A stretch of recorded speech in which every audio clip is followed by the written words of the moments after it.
Inilah reaksi seorang pemuda yang terjaring razia petugas Polres Lubuk Linggau dalam operasi Cipta Kondisi bulan Ramadan tahun 2017 di kawasan Jalan Garuda, Kelurahan Pasar Pemiri, Kecamatan Lubuk Linggau Barat 2, Kota Lubuk Linggau.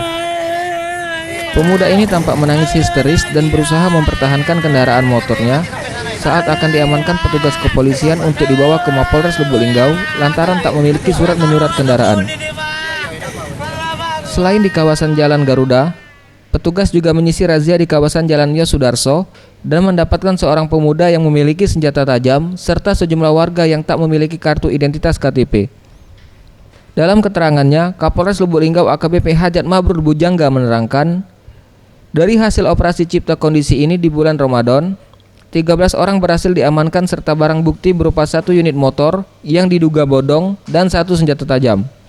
Hajat menjelaskan, operasi Cipta Kondisi ini dilakukan pihak Polres Lubuk Linggau dalam rangka untuk menciptakan kondisi aman dan nyaman di saat bulan suci Ramadan. Pelaksanaan razia dalam kelompok anak-anak yang kita rasa cukup mencurigakan, yang meresahkan masyarakat, terutama anak pang, sudah itu anak-anak yang berkeliaran di pinggir jalan, yang kita dapatkan 11 anak-anak, 2 sajam, 1 sepeda motor.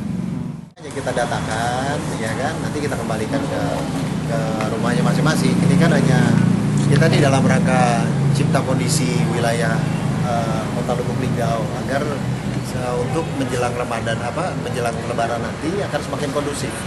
Kita coba antisipasi terjadinya kriminalitas mereka.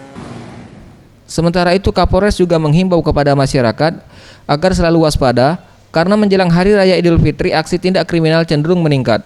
Tim Liputan, Sriwijaya TV.